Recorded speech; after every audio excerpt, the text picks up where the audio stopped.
What role does family play in long-term recovery, and how can they set healthy boundaries? So first of all, one of the best definitions I've ever heard of addiction is isolation. So anytime that there's pain in the family dynamic, natural tendency is to pull back and withhold because we got hurt. The more the family's there to support the individual, the better the odds and probability of long-term recovery, because it takes all these different aspects to help that individual heal.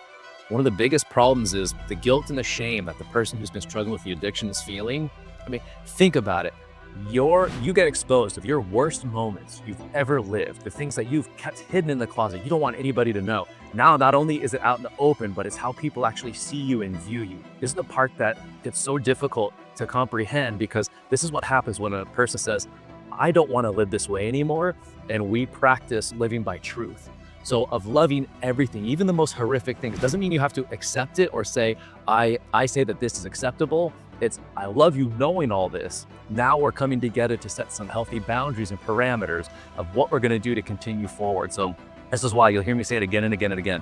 You never withhold the love, but you can set boundaries of the other help that you're going to do, such as financial help, whatever that looks like. But that love, I tell people, I will love you unconditionally. I will never withhold my love. However, for us to spend time together, to communicate, for me to come over, or for me to invite you into our house, there are some expectations. I hope that kind of clarifies the difference. Absolutely. How should family members handle relapses, and what steps can they take to encourage continued recovery? So relapse is such a slippery slope. One of the sayings that I actually do not like at all, it pisses me off, is when people will say, well, relapse is part of the program. It does not have to be. In fact, one of the things is once you make the decision to start moving forward, it never has to be. And this is why recovery is such a beautiful thing. I say it's a slippery slope because what happens if someone just relapsed? It's not a thing of like, oh, you'll never get it then. So what I like to say is, if it's in the past, then it's part of your plan, but it's part of your experience. If it's coming up in the future, it doesn't have to be.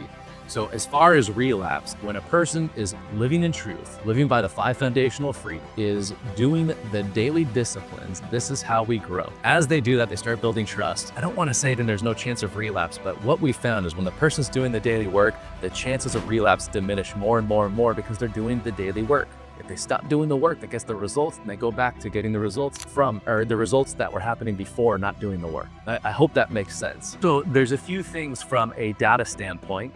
So a lot of the families will recommend when the person returns home or is coming back, it's a thing where both have to be on the same page, but of weekly testing. So the fastest way to earn trust back is to show through behavior. I will test at any day, at any time, because I'm living a certain way that I don't have to be concerned about having positive tests. So we look at the data. We also look at the daily conversations and living openly.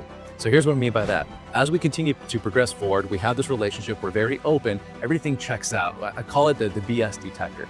You don't really sense anything. Now, if things start happening, oh, I got a flat tire, will this happen?